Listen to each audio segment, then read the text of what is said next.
الله تعالى يخاطب حبيبه المصطفى صلى الله عليه وآله يقول والذي أوحينا إليك يعني يا محمد من الكتاب هو الحق مصدقا لما بين يديه إن الله بعباده لخبير بصير ثم أورثنا الكتاب الذين اصطفينا من عبادنا والوراثة بعد الوفاء وليس قبل الوفاء يعني وبعدك يا محمد وبعدك يا محمد لا تقاطعني وجاء ثم أورثنا الكتاب الذين اصطفينا من عبادنا. إذا هناك عباد الله اصطفاهم وأورثهم الكتاب كل الكتاب. هؤلاء المصطفون من نحن نسأل المسلمين يا أخواني أهل السنة يا أخواني أهل الشيعة هذه آية في القرآن في سورة فاطر تقول ثم أورثنا الكتاب الذين اصطفينا من عبادنا. من الذين اصطفاهم الله من عباده وأورثهم الكتاب؟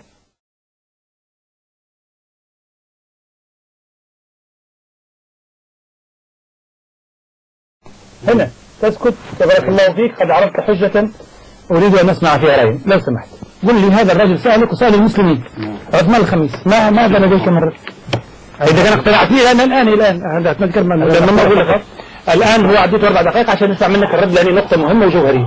طلبت منه آية حاول جاب لك العرض. أيوة. طيب بسم الله الرحمن الرحيم.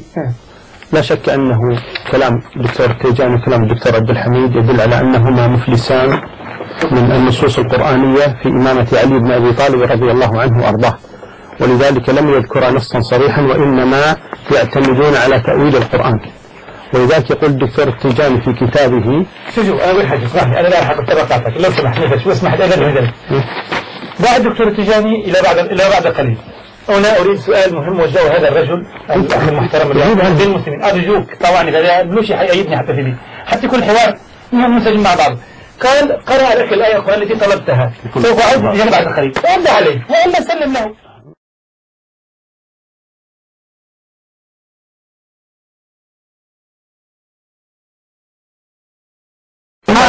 القرآن أنا أقول كلمة واحدة ما تهمني أنت والله ما تقوم عندي شيئا ليس لك وزن، لكن أنا أريد أن أقول أنه بالنسبة لاستدلال الدكتور عبد الحميد واستدلال التيجاني أنهما لم يستدلا بشيء من كتاب الله يعتمدان على تأويلهما الباطني.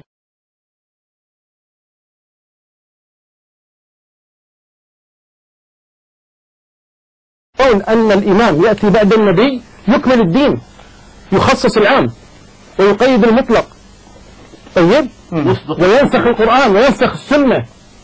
نحن عندنا الدين كمل بوفاة النبي صلى الله عليه وسلم، هم عندهم الدين ما كمل بوفاة النبي صلى الله عليه وسلم. أصبر الدين ما كمل عندهم بوفاة النبي صلى الله عليه وسلم، ولذلك الأئمة عندهم ينسخون القرآن وينسخون السنة يخصصون العام يقيدون المطلق.